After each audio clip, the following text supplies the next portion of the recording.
Moisturizing and whitening bath scrub, smooth and clean skin. To give bright and looking, soft peeling, smoother, brighter skin. 2 tablespoon baking soda and 1 tablespoon coconut oil.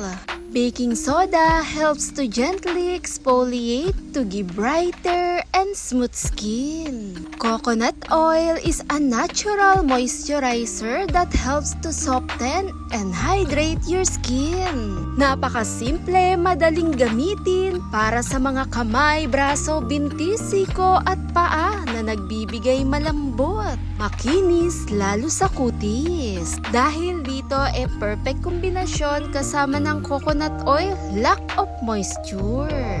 Dito nga po, hinalo-halo ko hanggang makita ang tamang texture niyang malakrim po ang datingan nito. Sobrang smooth nito lalo pag in-apply lalo sa balat. Perfect gamitin lalo na kung ikaw ay nakakaranas ng maaligasgas sa balat o yung pagka-dryness. Dahil binabalik nito sa moisture ang ating balat na ginagawang moisturizing na whitening, sobrang smooth, tumutulong maglinis sa maaligasgas nating balat.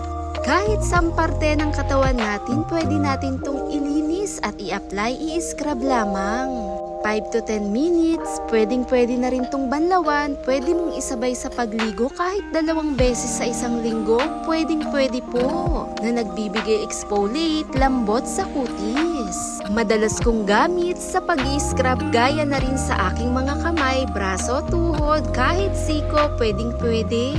Ultimo, singit-singitan ay napakaganda nito gamitin. Smoother, softer, and more youthful looking skin. Help maintain skin hydration, making your face look and youthful, and reducing sign of aging as a fine lines and wrinkles. 1 tablespoon aloe vera gel to give moisture, keeps your skin looking young and shiny, and 1 teaspoon castor oil. Castor oil is a rich vitamin E and other antioxidant to hydrate and protect the skin. It can also help with reducing the appearance of wrinkles and improving skin texture. Combining aloe vera gel and castor oil, perfect combination, is a good moisturizer helping to lock in moisture and soften the skin. Especially, it can also help with reducing the appearance of wrinkles and improving skin texture.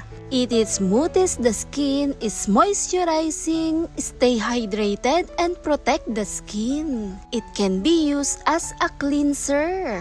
Perfect gamitin bago matulog sa gabi, na inaagapan nito ang palatandaan ng pagtanda ng balat natin. Dahil pag nadadagdagan ang ating edad, nababawasan ang moisture at collagen sa ating kutis. Dito sa ating ginawa, napakasimple at binabalik nito sa moisture ang balat, nagiging stay hydrated, na hindi nagdadry, pinapanatilihin nitong malusog ang ating kutis. Dahil ang castor oil, aloe vera gel, napakaganda ng benefits lalo sa balat. Dahil minimaintain nito ang collagen at binabawasan ang fine lines, wrinkles sa ating kutis. At napakaganda rin ito para sa may mga malesma. Dahil tumutulong tong magbigay improve lalo sa ating balat.